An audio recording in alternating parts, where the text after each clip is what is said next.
Alrighty, cherubs. So today we're going to talk about classical Greece, and I'm super excited to get here and to talk about this with you. This is one of my favorites. Classical Greece. We started last time with archaic Greece, and we were trying to get to the natural form. Okay, they were trying to create the natural human body out of stone, and today they're going to achieve it and surpass it, and that's so good. Okay, but before we begin, make sure you take your quiz on the three pieces that we talked about last time. Yes, these three pieces. All right, and these are our pieces today. Okay, so we've got the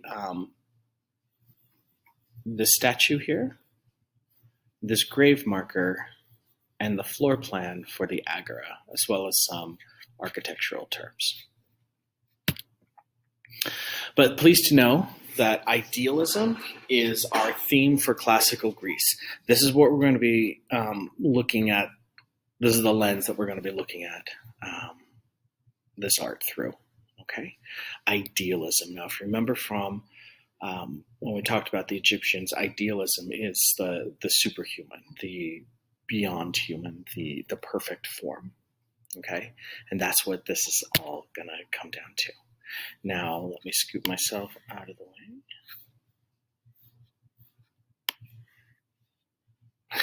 Okay, I guess I can't. Here is some vocab that you're going to want to have. The Agora, the canon, rules for studying the body, contrapposto, stance, Panathenaic way, portico, stoa, tholos. Okay.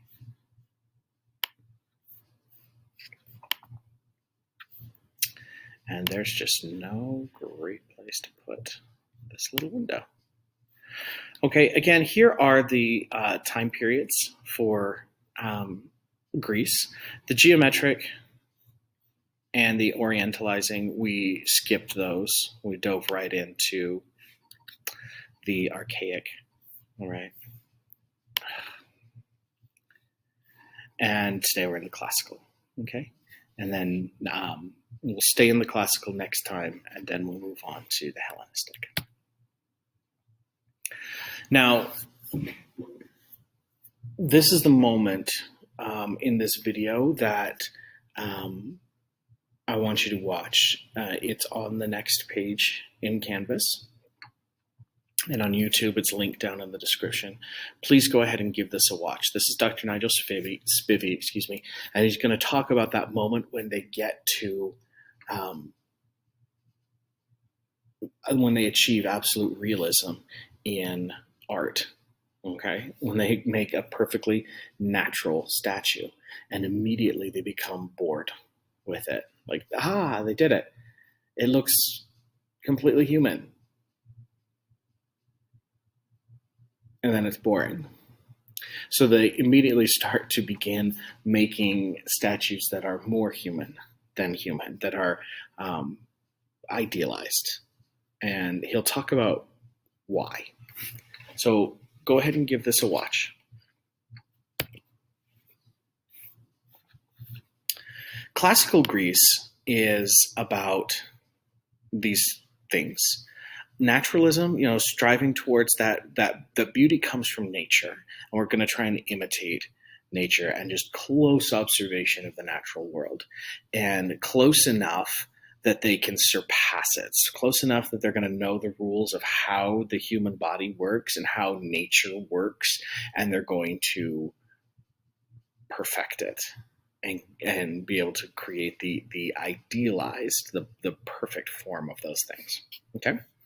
Humanism, they're going to be concerned with the idea of humanity, that humans matter.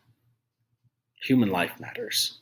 They're going to invent the idea of the democracy, the demos, the people, rule of the people. Now, it's not a perfect democracy. It's the wealthy landowner men, okay, that are voting, but it's a step in the right direction. Okay.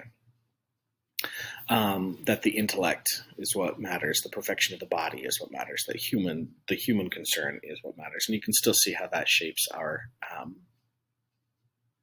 world today. And of course, beauty. They're going to believe that beauty is a visible means to convey perfection. That beauty is the shorthand of the gods to let you know that something is great. Okay. We're going to have two schools of thought in classical Greece. There's going to be Plato and Aristotle.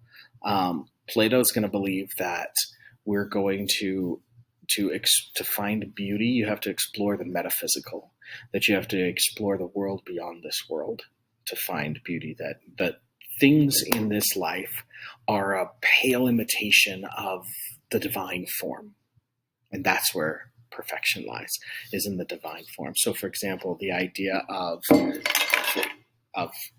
like this, Plato's going to say is a cup. But it's not a real cup, because I can smash this and I can change this, and it's no longer going to be a cup when I do that. All right. The realness of it comes from the metaphysical, the idea of the cup. I can't change an idea of what a cup is. A cup is, the idea, the definition of cup is the real thing, because I can't change that. Whereas this is a shadow. This is a pale imitation of cup. So real cup, real anything exists in this metaphysical world. That's Plato.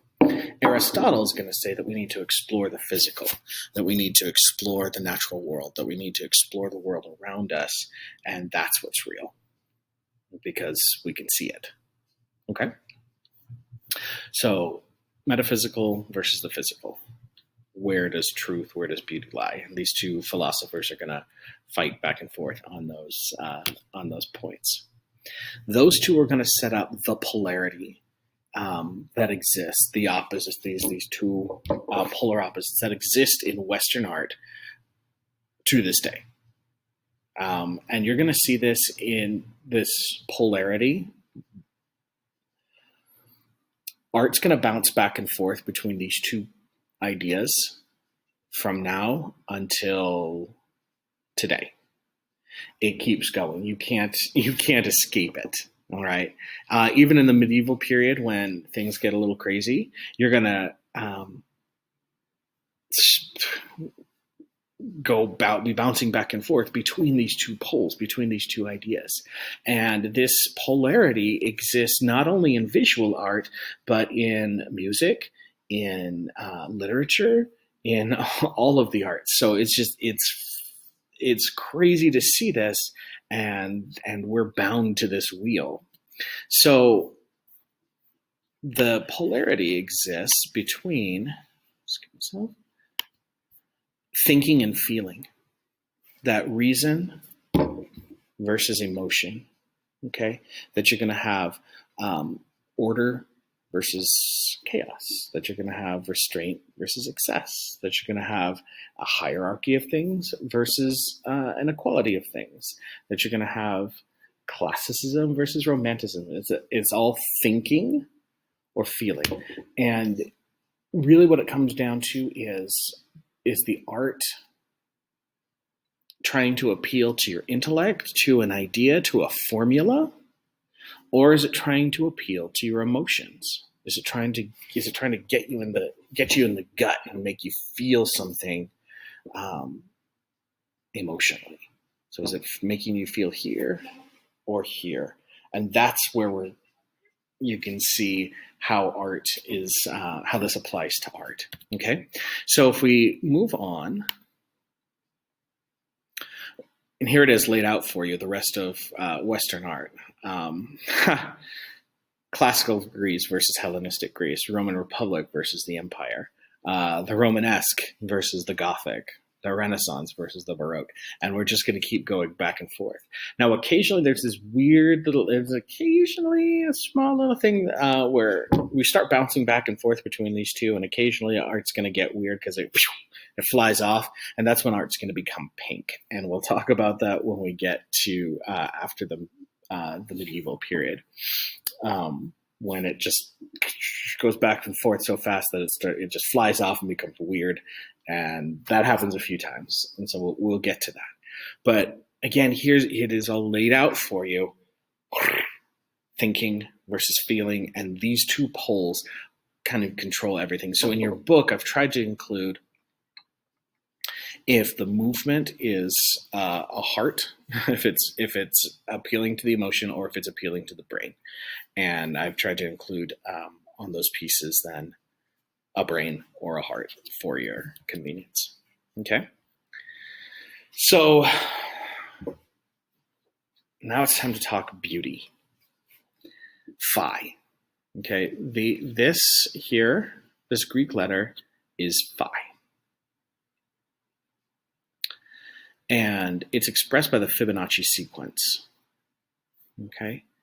The sequence is a series of numbers, a way of exponentially adding numbers.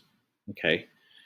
You take two numbers and you add them together to get the next one. Okay, so 3 plus 5 is 8, 5 plus 8 is 13. And it sets up this ratio. And if you take any two of these numbers, especially as you move further on, what you're going to be getting is a ratio of 1 to 1.618. Okay.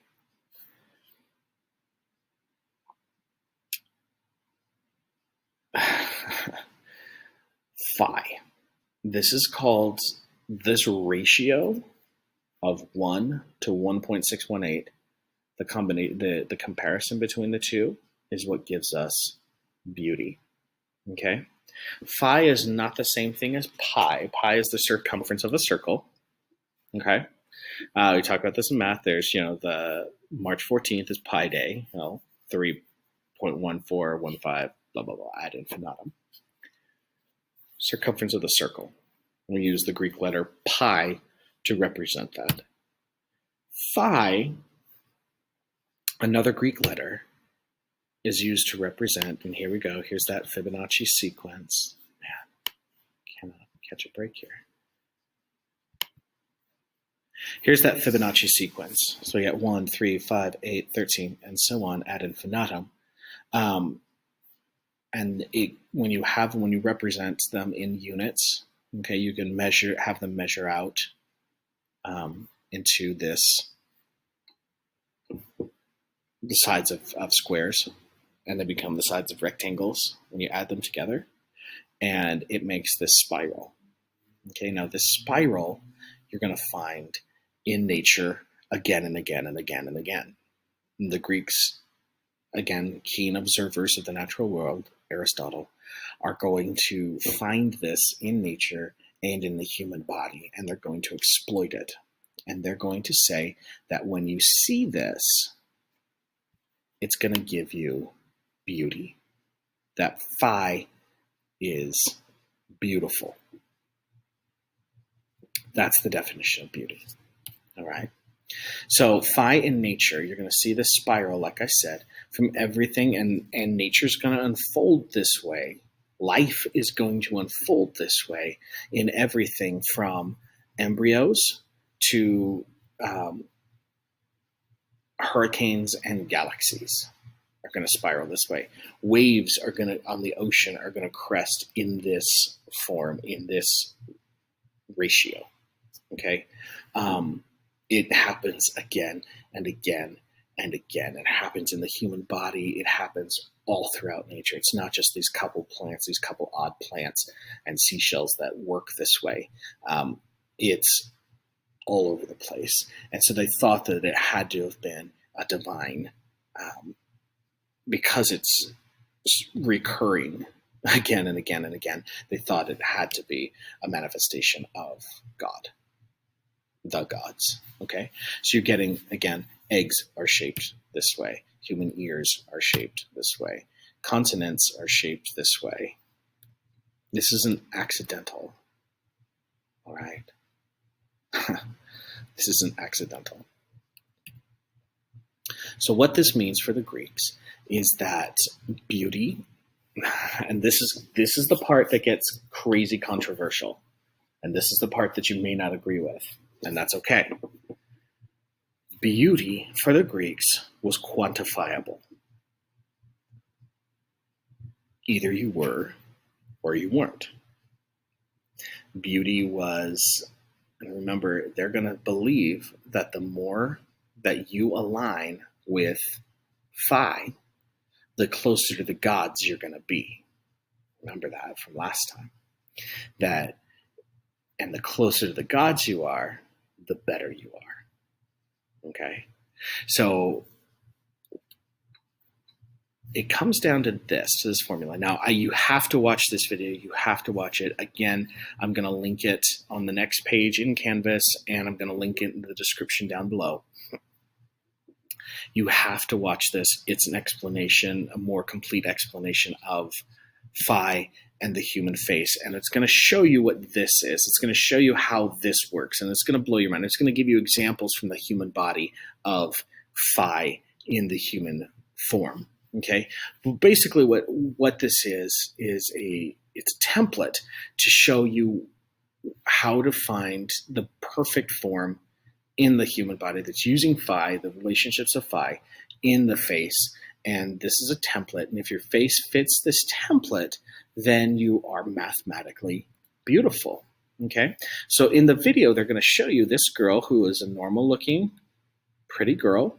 They're going to take the template mask and they're going to Photoshop her face to make it fit. Okay, and you can see that it's just a little bit better. Okay, it's just a little bit more elegant. It's a little bit more well, it's more beautiful. If you look between the two, yeah, again, nothing wrong with this girl's face. But this one's better because it matches phi. And they're going to show you that this fits on different people's faces. See, here's Nefertiti. She fits the mask because she's beautiful. Marilyn Monroe, Isabella Rossellini. Different models, different people, okay? It fits, it works because they are beautiful. It works across race, and it works across gender. That those things don't matter. If you've got a beautiful face, it will be proportioned in this fashion, right? Angelina Jolie, all right? It lines up because she's beautiful. Okay, the implications of this. And we talked about this last time. The implications of this are many. That the Greeks are going to believe this because, again, it occurs in nature so often. And they're going to believe that the closer you are to God, the more beautiful you are. That you were touched by the gods and you were made beautiful. And therefore are good. Now, they're not going to believe that you have, they're going to believe that you can do just about anything. So morality isn't tied to it as much as your physical appearance. Okay? Whereas we're going to believe that goodness comes from your actions. Okay? They're going to believe that, yeah, you need to be heroic and decent and execute your civic duties, but you could still do some shenanigans as far what we would consider shenanigans, okay, and still be considered good, especially if you were beautiful. Okay? Do we believe this? Yes. to an extent. We believe that if you're beautiful, that we secretly believe that you're good. And we trust people that are pretty. And we give them advantages if they're pretty. And we lean into this. We believe this. We give lip service to the idea that, like the Dove commercials, that we're beautiful, that we're all beautiful, no matter what we look like. But secretly, we believe that as a culture, collectively, now I'm speaking collectively, that if you're beautiful, you're better. Okay. These conversations are dangerous because they kind of undermine what they try to, it seems like they try to undermine this. The beauty of the person, the individual. Okay, because again, if you don't match this, you're not beautiful. Okay. Now, I want you to go ahead and give this a watch as well. I'm going to link this down below again. Now, this is going to be from Dove, and it's this where people are describing themselves, and then other people are describing them. Someone draws them both times, and you look at the comparison. And the point is that we're very hard on ourselves, and we notice our own flaws where other people notice our inherent beauty. Okay. When it comes down to it, we're talking a little apples and oranges, a little bit. Okay.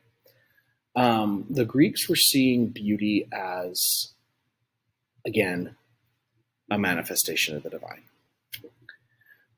as a mathematical formula. We're seeing beauty as the worth of an individual, and that's how we're defining it. Okay, so our definitions are not exactly aligning, and the outcome is different.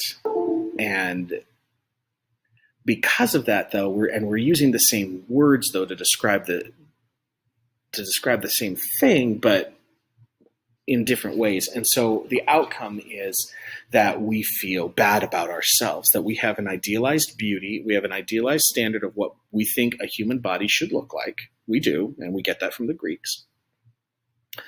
But then we feel bad about ourselves because we can't live up to individually. We can't live up to that expectation. We can't change our facial features to make that work.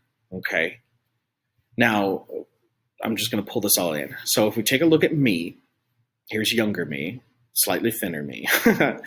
And if you take a look at the beauty mask applied to me, my nose is a little too far to the left, and my nose is too broad for my face.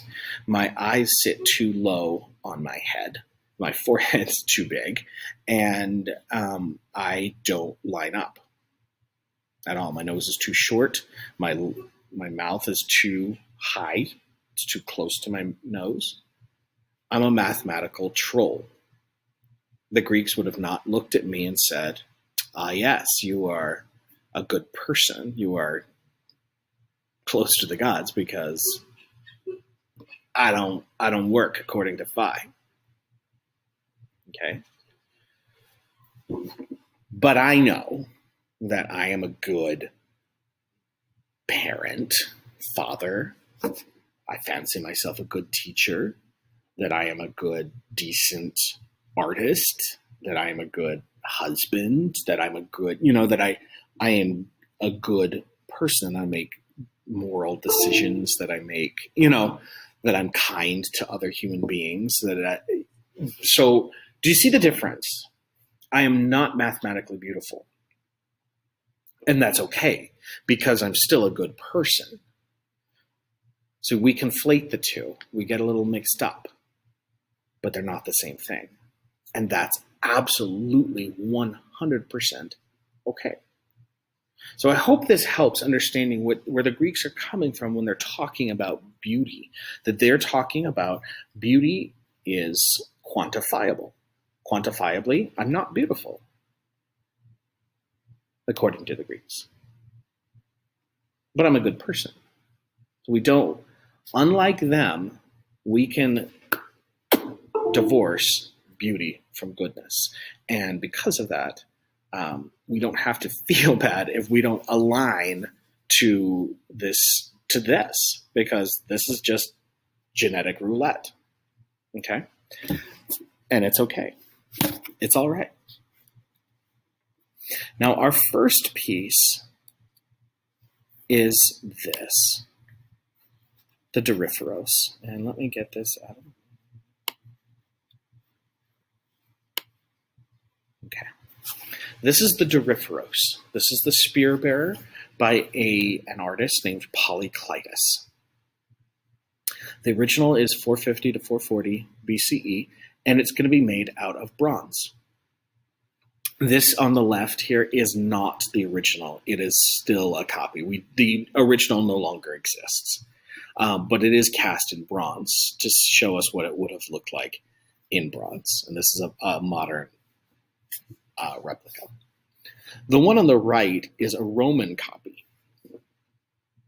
and it's made out of marble. Polykleitos, what's going to happen is Polykleitos is going to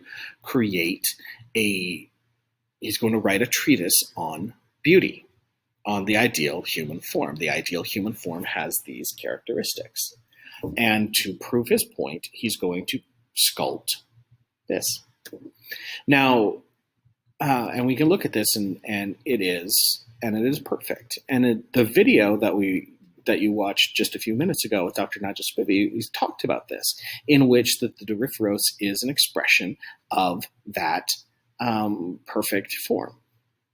Okay, that he's going to be so many heads high. He's going to be so many heads apart. That the navel is going to be so far from the top of the head, so far from the feet, etc. That the stance is going to matter for the perfect statue, etc. Now you can see there's a couple differences between the bronze and the Roman copy. The bronze has no piece here. The Romans are going to include a piece to help give stability to this arm so it doesn't break off. Also, the bronze is going to be freestanding, perfectly freestanding, whereas the Roman copy, they can't figure out how to do that, and so they're going to have this little tree stump back here to help, and it's going to bend and curve and attach to the back of his leg to help give stability to the statue. Now, he's called the spear bearer, which is what Doryphoros means in Greek. And you can call him either. It doesn't really matter. AP is not going to care. Because he would have been holding a spear. Okay? Now, again, Polykleitos is creating this as a demonstration of his treatise, as a demonstration of his paper to show what beauty looks like. And the Romans are going to be so taken with this that they're going to make copies of it and put it in around the Roman world. And they're going to put it in their gymnasia, in their gymnasium, so that they can use it as an ideal to strive for. This is what you're trying to make your body look like. And if you can do that, then you're closer to the gods because you're beautiful, you're idealized, you're perfect. Okay, you can see that he's serene. You can see that he is standing with his weight shifted. Now that is super important, and that stance is called contrapposto. Okay, unlike the Egyptians and unlike the archaic Greeks who are going to have that very, very rigid stance and just move that one foot forward, these guys are going to be showing us how we actually stand. We stand, if you stand for a long time, you're automatically going to shift your weight. Pay attention to this the next time you're standing in line anywhere, that after a minute, you're going to lean to one side. And we do that naturally as a way to give our body rest, our feet rest from standing. So it's where you put one all your weight on one foot, and then because of that, your alignment is going to change, and that's exactly what they show us here. Okay, that's contrapposto. So please remember that term. That's going to come back to haunt us for a very, very long time. He's showing us the left side, his right, our left, at rest, and this side in motion. Okay, and what we're going to do, contrapposto, art history jokes. Okay, what we're going to do is watch this clip, again, linked below, for the organization of the Doryphoros. And again, some more Doryphoros information. This is just going to, she's going to just recap what I just told you. Okay, so he's blocky, but he's idealized as well. He's tense and he's relaxed. He's using math. He's not sculpted from real life. Okay, so therefore, it's perfect. And it's going to demonstrate, now, the treatise that he's going to write, Polyclitus is going to write, is called the canon, or the rules. Remember, the Egyptians had a canon too, rules to draw the human body, or to sculpt the human body. The Greeks are going to as well, and this is the canon. All right, he's going to call it the canon as his demonstration piece to accompany this treatise that he writes, and it inspires athletes to work harder, to perfect their human body. Okay, again, contrapposto. He would have been holding a spear. He's a warrior athlete. He turns his gaze away. He's not looking directly at you. He averts his gaze. So he turns away. So we are meant to admire him, and he's not noticing us. Again, there's no emotion. If we click back on him, he's not emoting. He's not doing anything dramatic. He's just quiet. And that's how you can tell that this is, and intellectually, this is a brain piece, because it's done by math. It's done to a formula. And it's meant to inspire your intellect rather than your emotion, okay? And so here we go. So he's 7 heads tall, because Polyclitus is going to say that that's what the perfect human form is.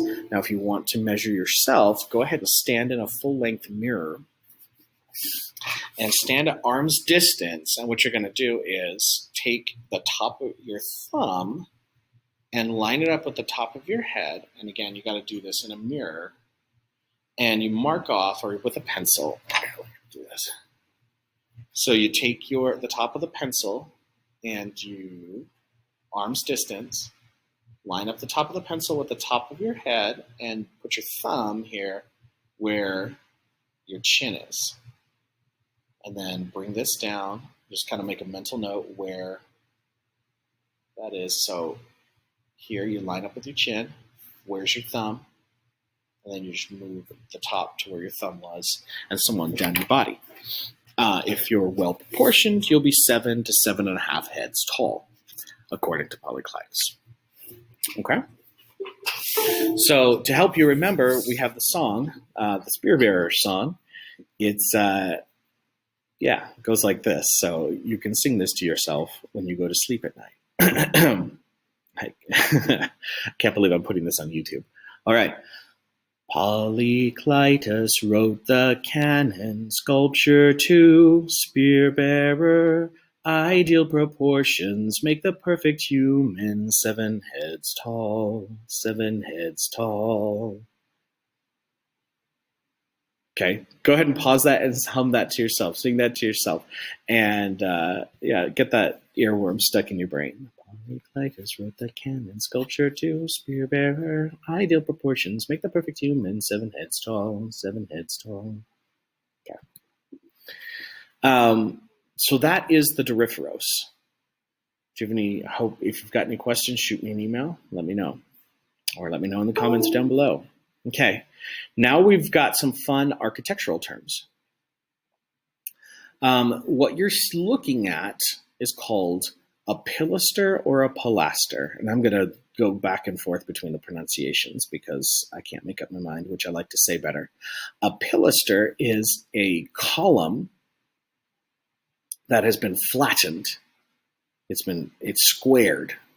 Okay, it's a column that is attached to a wall and flattened, and it's just there for decoration. It's supporting nothing. It's not there to hold up any weight at all.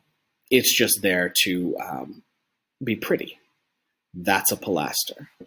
Okay, so you know that if it's round, it's something else.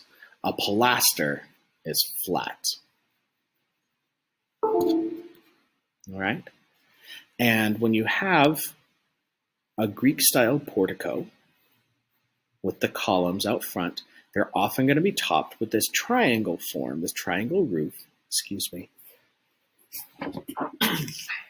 Ooh, excuse me. And that triangle roof is called a pediment. And when you see the pediment like this is inspired by the Greeks. Now, this is just a house that I found on the internet that I wanted to show you this pediment form. But if you look at the back here, you see it? There's that pilaster, okay, with the pediment. Again, full columns, pilaster. Do you see the difference between the two? Okay, and then here's that pediment up top. A pediment is a triangle.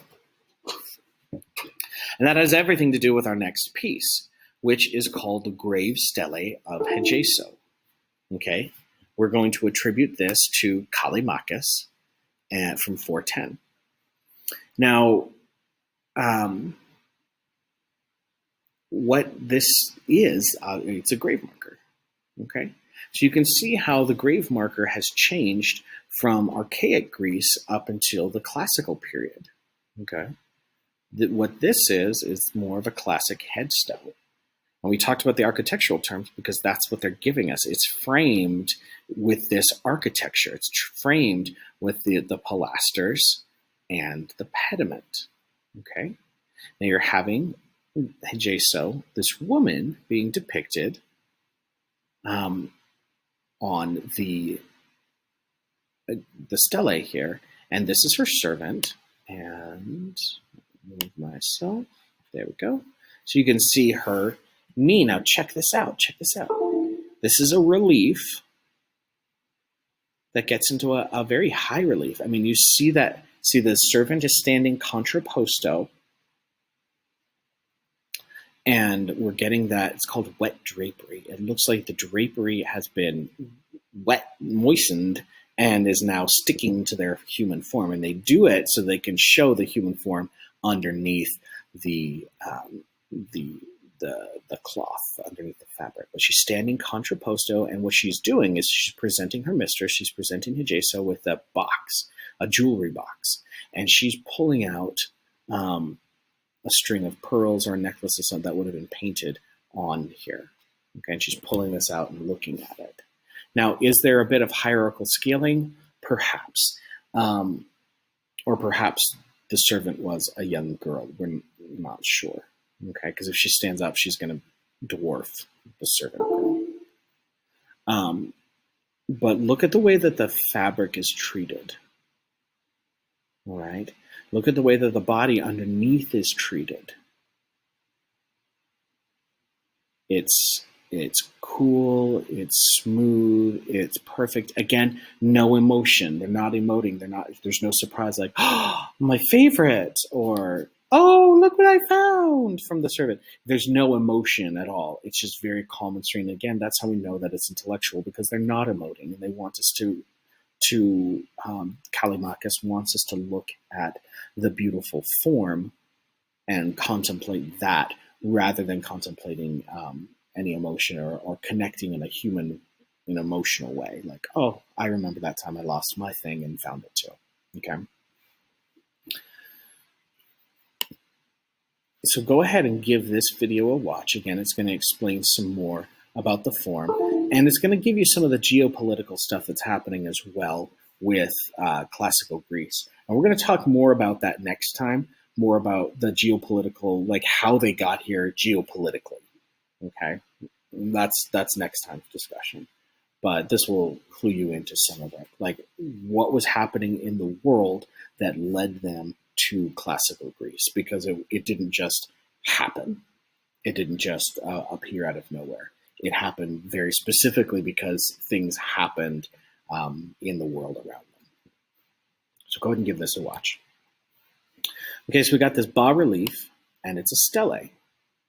And it's going to follow the style of the Parthenon sculptures. Now, we're going to spend the next session, we're going to talk just about the Parthenon and what that means and what that looks like and how sculpture was related to the Parthenon and the Acropolis. Okay, we've got a foreshortened foot. Let me back up real fast.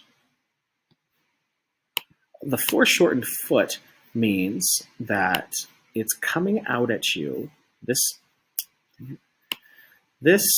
foot, here we go, is coming out at you, and this knee is coming out at you. So kind of like in a comic book where you see the superhero and their fist is, they're flying or they're punching or they're doing whatever, and it's drawn, it's rendered so that it's bigger than other parts of their body. That's called foreshortening. You can see that the camera's picking that up.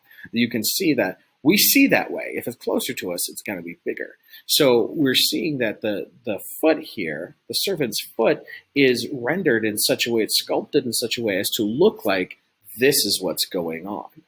Okay, and that's an extreme, but that's the idea that they're representing here, which it's really cool that they're able to observe that.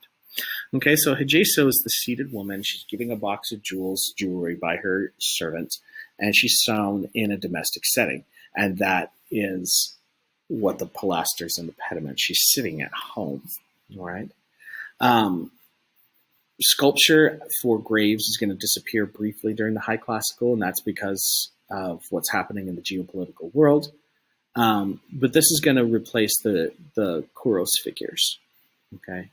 Or the Kore figures. And in the world of Athens, the world of ancient Greece, women were not considered citizens. Okay. Do we still see that pilaster pediment combo today? Of course we do. It's a thing. Okay. Now our last piece that we're going to talk about is the Agora. Okay, now this is piece number 26. It's and it says archaic to Hellenistic because it's going to sit here in Athens the whole time, all right? And the picture that they give us is the floor plan. It's this floor plan image. And what's happening here, okay, the Agora is the marketplace.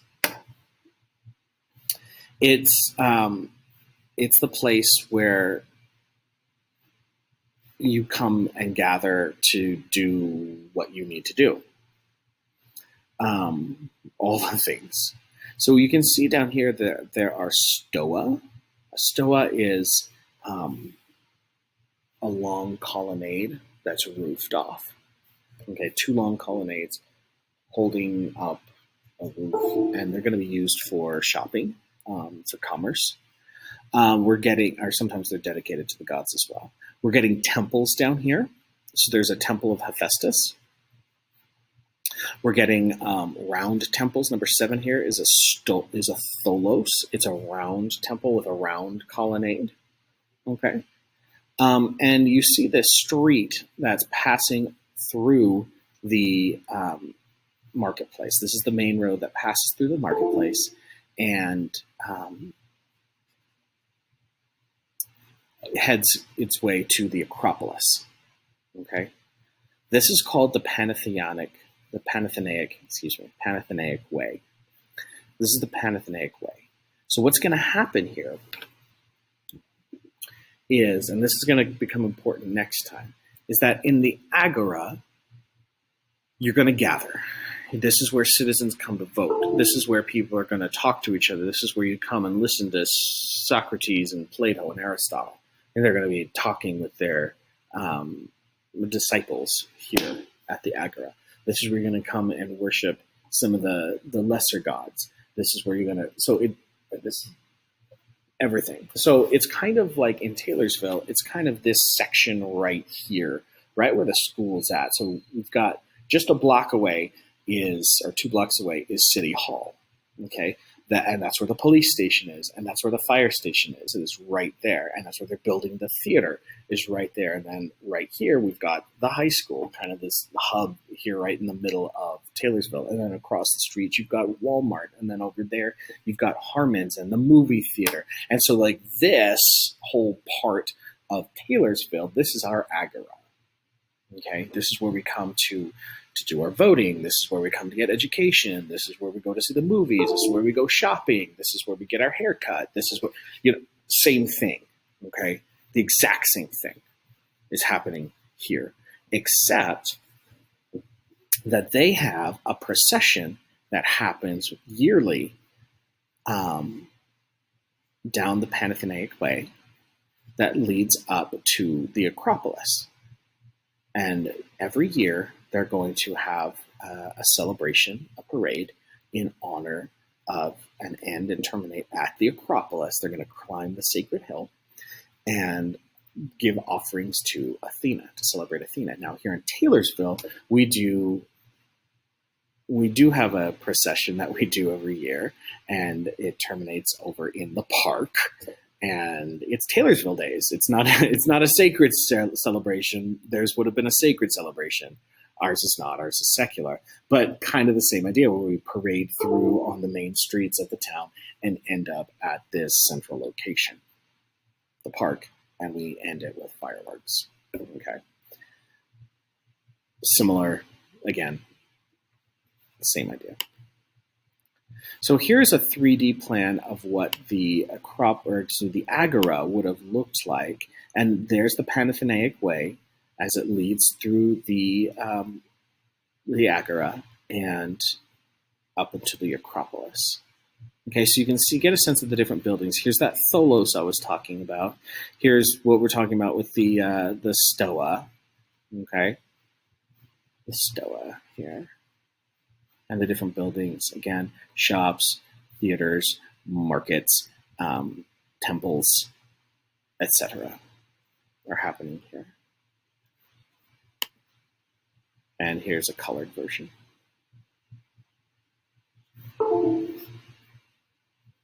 Panathenaic Way. So we've got altars to different gods, Temple of Ares. Okay, different statues, Hephaestus Temple, Tholos. Okay. So and it's going to be added on to and changed, and through the centuries. Okay. But again, democracy happens here. This is where you're voting. This is where you're listening to philosophers. It's the gathering place here in Athens. One more view. Here's the Acropolis, the sacred sites. And here's the Acropolis is above, the Agora is down below.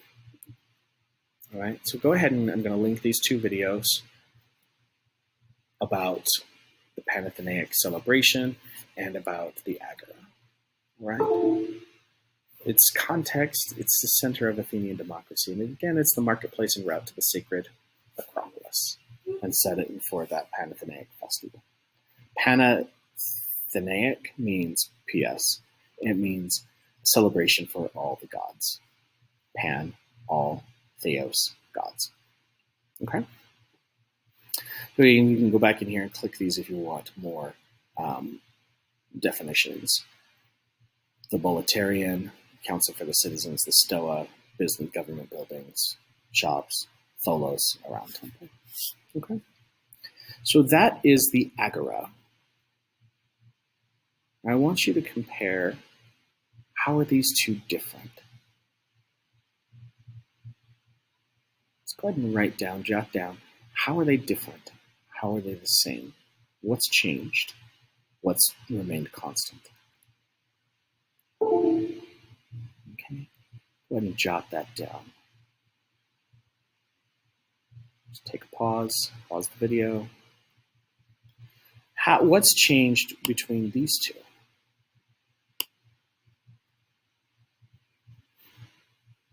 What stayed the same? What's changed? Okay. Now these are our pieces then for next time. The Doryphoros, the grave stele of Hegeso, the Agora, pilasters, and pediments. Okay, and that is our lecture for today. I hope that you enjoyed the discussion, and we'll see you next time. We'll continue classical Greece then.